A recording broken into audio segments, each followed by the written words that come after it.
Kenapa kita berlindung dari segala jenis dosa? Karena semua pelanggaran, semua dosa ada konsekuensi hukumannya. Maka harus ditinggalkan. Dosa itu dipelajari untuk dijauhi, amal soleh dipelajari untuk dikerjakan. Nah, saya pernah jelaskan juga, Bapak Ibu perlu fahami baik-baik masalah sabar ya. Kalau sabar itu dalam 3 hal. Sabar dalam mengerjakan ketaatan. Dulu dalam majelis ilmu seperti ini, mungkin sedikit cuaca panas, mungkin harus tinggalkan pekerjaan dan segala macam. Kita sabar. Bangun sholat malam, kita masih ngantuk, tapi kita bangun sholat malam. Ini semua butuh kesabaran dalam ketaatan. Yang kedua, sabar dalam meninggalkan maksiat. Ini juga tinggi sekali levelnya dalam Islam ya. Pahalanya sangat besar. Bapak Ibu, siapa di antara kita yang tidak punya peluang berzina, berbohong, menipu, mencuri? Semua kita punya peluang untuk itu. Dan pada saat syaitan bisikan dan tawarkan, ajak kita negosiasi, tinggalkan. Di situ kita sabar. Enggak, ini haram dalam agama, saya enggak mau. Tinggalkan karena Allah. Gitu kan? Itu namanya sabar yang kedua. Ini pahalanya sangat besar ya. Saya pernah sampaikan bagaimana pendapat Ibnu Umar radhiyallahu anhu, beliau mengatakan saya meninggalkan 1 dirham yang haram lebih saya cintai daripada bersedekah dengan 100.000 atau 600.000 dirham. Ya, jadi beliau melihat justru meninggalkan yang haram walaupun kecil itu lebih besar pahalanya dibandingkan mengerjakan ketaatan gitu. Kemudian yang ketiga baru sabar terhadap ujian harian ya. Nah, orang-orang yang terus lalai dengan dosa-dosanya, saya ingin mengajak Bapak Ibu coba tadabbur ayat-ayat ini ya. Coba dibuka surah Al-A'raf. Surah nomor 7 ayat 96. Dimulai dari ayat 96, mulai dari ayat 96 ya. Supaya kita jangan terus-menerus lalai dalam dosa. Manusia bisa buat dosa, Nabi Adam AS buat dosa, tapi harus sadar itu kesalahan dan berbahaya. Konsekuensi hukumannya bisa datang. Jangan diulang-ulangi terus, jangan tetap dalam keadaan tidak bertaubat gitu ya. Dan tujuan kita sering saya bahasakan, tujuan kita Bapak Ibu sekalian belajar seperti ini adalah untuk hari ini ke depan. Kita tidak akan bahas masa lalu seseorang. Kalau ada yang kebetulan hadir di sini, pas Ustaz bahas itu kayaknya nyinggung saya. Bukan. Saya enggak kenal Bapak Ibu sekalian.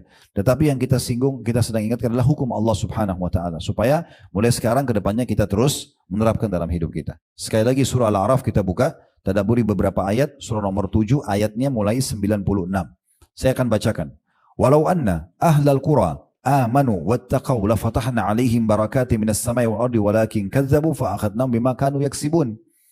Terjemahnya bisa dilihat sendiri situ ya. Jikalau sekiranya penduduk negeri-negeri itu beriman, mereka yakin Allah ada sebagai Tuhannya dan bertakwa. Takwa itu patuh. Apa yang Allah suruh kerjakan, wajib atau sunnah. Apa yang Allah halalkan nikmati. Apa yang Allah larang haram atau makruh ditinggalkan. Maka niscaya kata Allah, atau pastilah kami akan melimpahkan kepada mereka berkah dari langit dan bumi. Apa kata ulama tafsir? Rezeki dari tempat tidak disangka-sangka. Diberikan semuanya, makanan, minuman, pakaian, pendapatan, kebahagiaan, solusi dari permasalahan kalau mereka beriman dan bertakwa. Jadi kita tidak boleh ragu dengan janji Allah. Pastikan kita kalau melakukan ketaatan, beriman dan takwa, itu akan dibukakan semua pintu-pintu keberkahan dari langit dan bumi. Tidak boleh ragu dengan masalah lain. Lalu Allah mengatakan, tetapi sayangnya mereka mendustakan ayat-ayat kami. Disampaikan di pengajian, dinasihati oleh orang, sampai padanya cuplikan-cuplikan nasihat, tidak mau dengar. Maka kami siksa mereka disebabkan karena perbuatan mereka. Jadi maksudnya, sekecil apapun dosa yang kalian lakukan, sudah sampai peringatan di kuping kalian, sudah sampai dari media kalian, tetap kalian tidak mau tahu, maka pasti kami akan siksa. Itu maknanya. Perhatikan setelahnya, Allah ajak akal kita untuk berpikir dan menyentuh perasaan kita dalam hati supaya hati-hati. Ayat 97-nya, afa amina ahlul qura ay ya'tiyahum ba'suna bayatan wa hum naimun. Apakah ya, tepatnya apakah penduduk negeri-negeri itu merasa aman dari kedatangan siksaan kami kepada mereka di malam hari di waktu mereka sedang tidur? Itu yang mabuk-mabukan, ke diskotik, ke karaoke, malam-malam begadang. Mereka merasa aman tiba-tiba bisa bangun lagi besok pagi? Atau misalnya keluar dari diskotiknya nggak tabrakan misalnya, atau nggak berantem sama orang, atau nggak dirampok, atau ada aman dari siksa Allah? Kan gitu. Itu tanda tanya. Apakah penduduk negeri itu merasa aman dari kedatangan siksaan kami kepada mereka di malam hari di waktu mereka sedang tidur? Ayat 98, Allah ajak berfikir lagi. Awa amina ahlul qura ay ya'tiyahum ba'suna duha wa hum yal'abun.